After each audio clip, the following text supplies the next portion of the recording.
Hello my dear students! Welcome back to my YouTube channel. This is me once again, Teacher Tin, your science teacher for today. If you're new to this channel, don't forget to subscribe, like, and hit the notification bell for more updates in Science 7.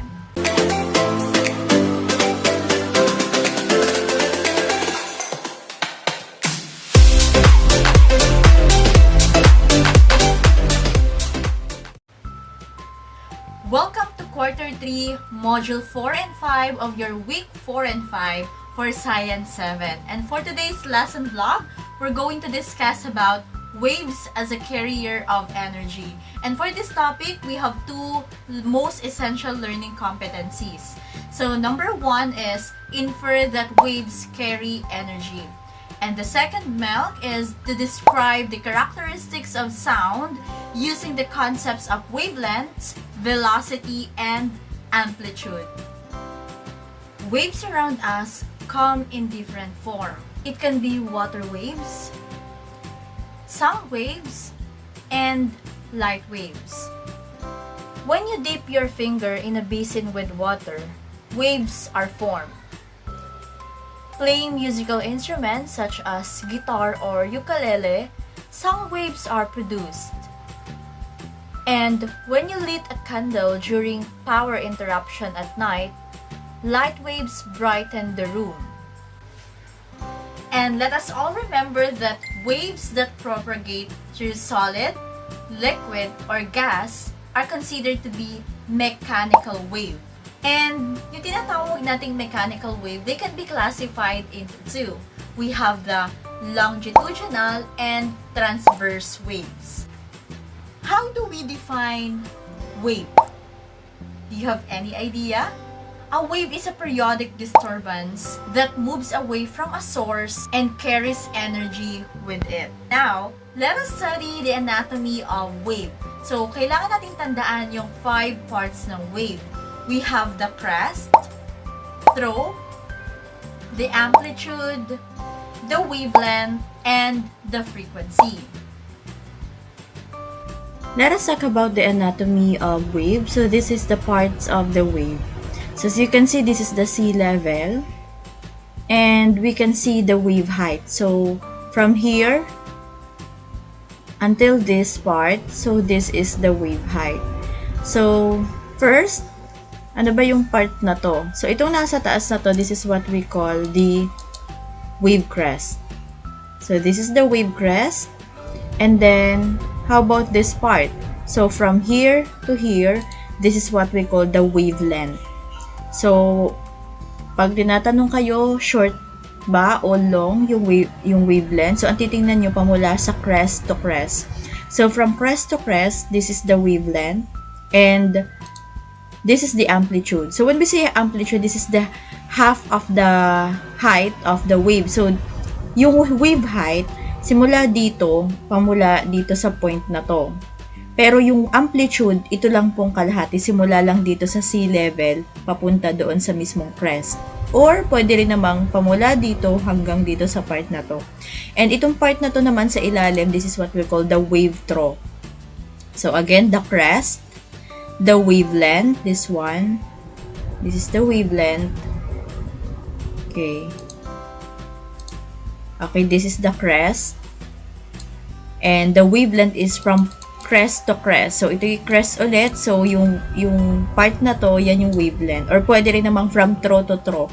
So, this throw, itong nasa ilalim at itong nasa ilalim. So, itong part na to, so this is the wavelength. And again, this is the amplitude, yung kalahati ng wave height. So, now, when we say crest, this is the highest point of the wave. Ano? Wave crest, the highest point, nasa taas. Okay, so, we also have the throw, which is the lowest point of a wave. So, ito naman yung nasa ilalim, yung part. And then, when we say amplitude, this is the height of the wave. Ito po yun. Height of a wave, this is the amplitude.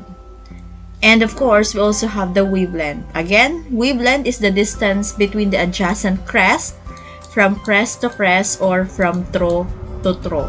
So, that is the wavelength, yung tinuro natin kanina. And last, another anatomy of wave is what we call the frequency. What is the frequency? So when we say the frequency, this is the number of waves passing a given point. So sa isang segundo, kapag nag-wave tayo, so ilang beses po bang dumaan sa point na yan? Okay? So sa pagkakataong ito, meron itong isang ganyan natin, this is 1 cycle. So, ibig sabihin, sa loob ng isang segundo, nakailang cycle siya? Nakadalawang cycle. So, first, second, so, ibig sabihin, dalawa yung kaya tinawag na 2 hertz kasi dalawang point siyang dumaan sa loob ng isang segundo. Ibig sabihin sa frequency, sa loob ng isang segundo, ilang beses siyang nag-pass or how many times does the wave pass in a given point. So, sa pagkakataong ito, isa, dalawa. So, kaya siya ay 2 hertz. So, pag tinanong, what is the frequency of this wave? So, F is equal to 2 hertz. Okay? So, that is the anatomy of a wave. Now that you know the different parts of a wave or the anatomy of the wave, so for your exercise, I want you to answer this question. So we have here the illustration of a wave, and I want you to identify and label the parts of it. Okay, so since we are talking about the wave, let us talk also about sound. So related ba itong sound sa wave? Of course, yes. So ano ba pag sinabi nating sound? Sound is a kind of longitudinal wave. So ano ba itsura ng longitudinal wave? Natatandaan niyo ba nung bata kayo? Noong meron kayo yung nilalaro niyong yung ganito, yan. Yan yung nilalaro natin, ginaganan-ganan natin, tapos parang nagro-roll back siya. So, pag hinigit natin siya pa ganyan, yan. So, ganyan yung itsura ng sound wave. It's a longitudinal wave created by the object that vibrates and appeal to our auditory system. So, tayong mga tao, nakakarinig tayo ng mga sound na nagre-range lang yan ng 20 Hz to 20,000 Hz. And we have this term intrasonic and ultrasonic. So, kapag yung sound na narinig natin ay beyond 20,000 Hz, ang tawag na natin dyan ay ultrasonic. Pero, kapag siya naman ay lower than 20 Hz, it is what we call infrasonic. Okay, so yung mga dogs, cats, and bats, these are the animals that can hear sounds that range from 45 Hz to 120,000 Hz. Okay, now I'm going to show you the illustration of sound propagation using a tuning fork. Familiar ba kayo sa tuning fork? Ito. Yan yung tuning fork na makikita nyo sa mga laboratory room ninyo sa inyong science school. Okay, so yung tuning fork, kapag yan po ay ipinukpok natin sa, let's say dito lang, sayang wala kasi akong tuning fork dito eh. So pag ginanyan natin siya, so nagbabibrate siya. Okay, so yung nakikita yung illustration dito, ayan. This is the illustration of sound propagation using tuning fork. So ano ba yung meron sa tuning fork? A tuning fork is used to demonstrate the propagation of sound. The vibration produced by the tuning fork determine the movement of the molecules of air to the right, creating compression the molecules. As the prongs of the tuning fork vibrates, the air molecules move closer to each other, creating compression. As the air molecules move apart, thus making up the rarefaction. Ayan class, so dito sa pinapakita ko sa inyong illustration ng sound propagation gamit ang tuning fork, may makikita kayo dyan na super blue na part at meron namang part dyan na hiwa-hiwalay, di ba? So meron tayong mga lines dyan. So yung may lines dyan na kulay blue na masyadong makapal, yan yung tinatawag natin na compression. At yung hiwa-hiwalay naman, yung ayan yung nasa part na gitna, or yung, ayan nga, yung masyadong hiwa-hiwalay, so yan naman yung rarefaction. So kung natatandaan nyo, nung bata kayo, nung meron kayong ginagamit na laruan na coil spring, ayan, itong coil spring. So, kapag binabatak natin yan, tapos ginaganyan natin, like this, nang nasa figure na to. So, may part dyan na parang sila nagko-compress, diba? So, yun yung wave na tinatawag nating compression. So, once na hinihila naman siya at parang nababatak naman siya, yung part na parang batak, yan yung tinatawag natin na rarefaction. Okay, class, so you must remember that sound is a mechanical wave. Pag sinabi nating mechanical wave, ibig sabihin, kailangan niya ng medium in order for it to propagate. Without the state of matter, without solid, liquid, or gas, hindi magta-transfer yung energy. Hindi magta-transmit yung energy. And dito sa pinapakita ko sa inyong illustration ng solid, liquid, gas, makikita natin yung mga particles ng bawat molecules. So, ano napansin nyo sa solid, sa liquid, and sa gas? Mapapansin nyo dun sa solid na sobrang dikit-dikit yung kanilang mga particles na talagang very contact sila, di ba? And when it comes to the liquid, medyo parang may spaces na between the particles. Okay? Medyo layo-layo na siya. And when it comes to the gas, sobrang layo-layo na talaga. Ang dami at ang layo na ng distansya ng mga particles. Ngayon, ang tanong, saan kaya mas mabilis mag-transfer ng sound? Doon ba sa solid, sa liquid, or sa gas? Sige nga.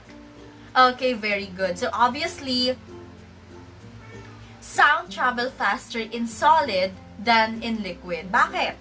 So, imagine nyo yung mga particles na sobrang dikit-dikit. Imagine nyo kayo ng best friend nyo. Di ba kung magkatabi kayo at nag-uusap kayo, mabilis nyo lang naririnig ang isa't isa dahil magkatabi kayo, magkadikit kayo. Pero, imagine nyo kung yung classmate mo, kausap mo, pero ang layo at agwat ninyo ay almost 10 meters. Maririnig mo ba siya? I think kahit sumigaw tayo, di ba, may tendency pa rin na hindi natin marinig ng maayos or malinaw yung sinasabi nung kausap natin 10 meters away from us. So, ganun din class sa mga particles ng solid, liquid, and gas. So, pinakamabilis mag-transfer ng sound kapag ang kanilang propagation ay nasa solid. So, comparing liquid and gas, syempre, mas mabilis mag-transmit or mag-transfer ng sound wave kung nasa liquid rather than sa gas. Okay, so I have here different questions and I want you to think about it. Tingnan natin kung tama rin ang magiging sagot nyo. Okay, so first question, how do we hear sounds? Paano nga ba tayo nakakarinig ng sound? Hearing depends on a series of complex steps that change sound waves in the air into electrical signals. Our auditory nerve then carries these signals to the brain. First, sound waves enter the outer ear and travel through a narrow passageway called the ear canal, which leads to the eardrum. The eardrum vibrates from the incoming sound waves and sends these vibrations to 3 tiny bones in the middle ear, and these bones are called the malleus, incus, and stapes. The bones in the middle ear amplify or increase the sound vibrations and send them to the cochlea, a snail-shaped structure filled with fluid in the inner ear. An elastic partition runs from the beginning to the end of the cochlea, splitting it into an upper and lower part. This partition is called the basilar membrane because it serves as the base or ground floor on which key hearing structures sit. Once the vibration causes the fluid inside the cochlea to ripple, a traveling wave forms along the basilar membrane. Hair cells, sensory cells sitting on the top of the basilar membrane, ride the wave. Hair cells near the wide end of the snail-shaped cochlea detect higher pitched sounds, such as an infant crying. Those closer to the center detect lower pitched sound, such as large dog barking. As the hair cells move up and down, microscopic hair-like projections known as stereocilia that perch on top of the hair cells bump against an overlying structure and bend. Bending causes pore-like channels, which are the tips of the stereocilia, to open up. When that happens, chemicals rush into the cells, creating an electrical signal. The auditory nerve carries this electrical signal to the brain, which turns into a sound that we recognize and understand.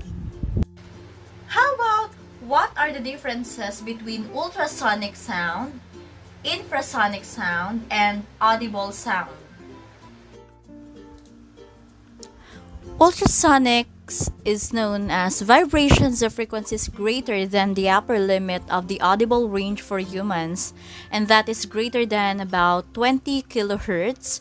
And the term sonic is applied to ultrasound waves of very high amplitudes. Infrasonics, this is vibrational or stress waves in elastic media, having a frequency below those of sound waves that can be detected by the human ear, for example, below 20 Hz. The range of frequencies extends down to geologic vibrations that complete one cycle in 100 seconds or longer. However, we have the term audible sound. So when we say audible sound, the human ear can only recognize sounds of frequencies in the range of 20 Hz and 20,000 Hz, and this range of frequency is called the audible sound. And when we say inaudible sound, sound with frequency below 20 Hz and above 20,000 Hz is called sound of inaudible range. And last question, kaya-kaya nyo itong sagutin. Do sound waves travel fastest in solids? So, prove your answer. Sound travels more quickly through solids than through liquids and gases because the molecules of a solid are closer together and therefore can transmit the vibrations or energy faster. Sound travels most slowly through gases because the molecules of a gas are farthest apart. Okay, now let us talk about the different characteristics of sound. So sound is described by three characteristics. We have the pitch, the loudness, and intensity. So do you have any idea what are the differences among these three characteristics of sound? Okay, so let's talk about first the pitch. So when we say pitch, this is the highness or lowness of sound. So ang mga male, they have a low pitch voice because of their vocal cords. Because their vocal cords are typically massive and longer than females. Well, actually, yung loudness at saka yung intensity, somehow they are related to this pitch. Kaya nga, di ba, kabilang dito sa characteristics of sound. So, ngayon, ano naman yung tinatawag natin na intensity? Intensity of sound refers to the amount of energy of a sound wave. And this intensity is measured using what we call the decibel. Yan. And last characteristic of sound, we have the loudness. Okay, so well, actually, yung loudness, it is subjective. So, pag sinabi nating subjective, depende to sa nakakarinig. Kasi, di ba, may mga tao na parang okay naman sa atin yung volume, pero sa kanila, masyado na siyang malakas. So, may iba naman na kapag nag-music tayo, ang hina-hina sa pandinig natin, pero sa kanila, ang lakas-lakas na. Or, ang hina sa kanila, pero sa pandinig natin, ang lakas na. So, it depends upon on the perception of a person. So, that's why the loudness is subjective. So, it is a sensation acquired by hearing, which depends on how people perceive that sound. Itong loudness, medyo related to sa intensity. Syempre, kapag mataas yung intensity ng sound, masyadong malakas din. Mataas din yung loudness. At kung mababa naman yung intensity, so, magiging mababa din yung kanyang loudness. And itong intensity, kapag tumataas ang intensity, syempre, tumataas din dyan yung frequency at saka yung energy. Okay, look at this illustration. So, meron tayong dalawang uri ng wave dyan. Yung isa ay may low frequency, itong nasa taas. And then, ito namang isang nasa baba ay may high frequency. Paano nyo di-describe yung kanyang wavelength? Diba? Dito sa low frequency, low pitch, low ang frequency, mababa ang pitch, pero mahaba ang kanyang wavelength.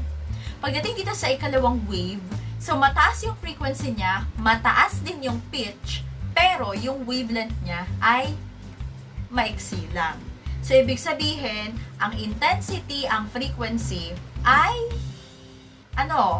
they are inversely proportional sa wavelength. So, pagtaas ng intensity, pagtaas ng pitch, pagbaba naman or pag-shorter naman ng wavelength.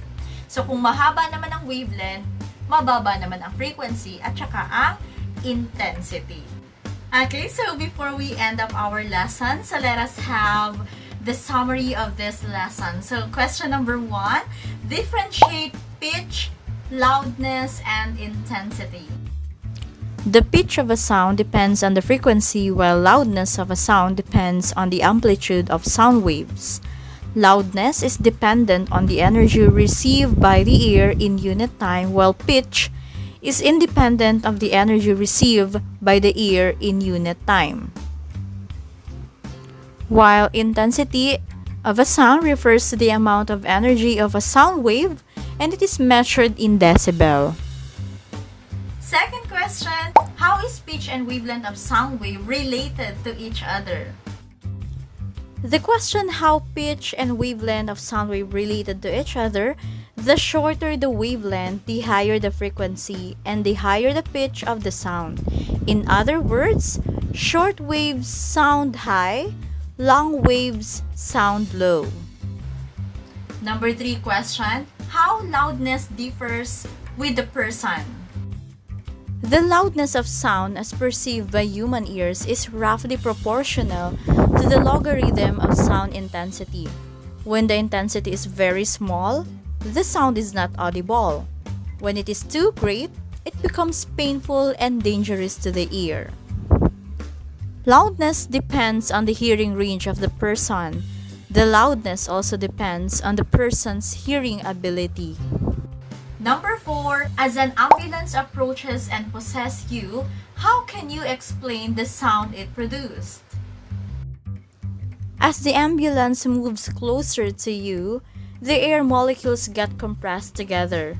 The wavelength of the sound, these pressure waves, decreases and the frequency increases. That results in a higher sound pitch. After the ambulance passes you, that process reverses. As the ambulance approaches you, the distance between the source of the waves and the observer decreases. Consequently, the siren sounds more shrill as the pitch of the wailing siren sounds higher than its original value, as sound waves reach you more frequently. Last question, would you kindly suggest ways on how to protect human ear from noise pollution? There are different ways on how to protect our hearing from noise pollution. First, you can turn the volume down, walk away from the loud noise, take breaks from the noise, avoid loud, noisy activities and places, and use hearing protection. This is the end of our lesson vlog for this week, week 4 and 5. Okay, and for our next topic, we're going to discuss about light. So, I hope to see you again in this vlog. Sana ay may natutunan kayo sa lesson vlog natin ito at sana ay makatulong ang video na to sa pagsasagot nyo ng inyong mga module. So, thank you so much, guys. Thank you so much, students, for supporting my channel. If you're new to this channel, syempre, don't forget to subscribe, like, and hit the notification bell for more updates in Science 7. And also, I am inviting you to please like my page, this one, Lesson Vlog with Teacher Tin. So, I will always post whatever we post here in YouTube. So, ayan, sana supportahan nyo, paki-like at paki-share ng ating lesson vlog. At kung may mga classmates kayo na kailangan din ng tulong kagaya ng vlog na ito, ay paki-share na lang din sa kanila. Maraming salamat and I hope to see you next time. This is me once again, Teacher Tin, your science teacher for today. Bye and see you all again.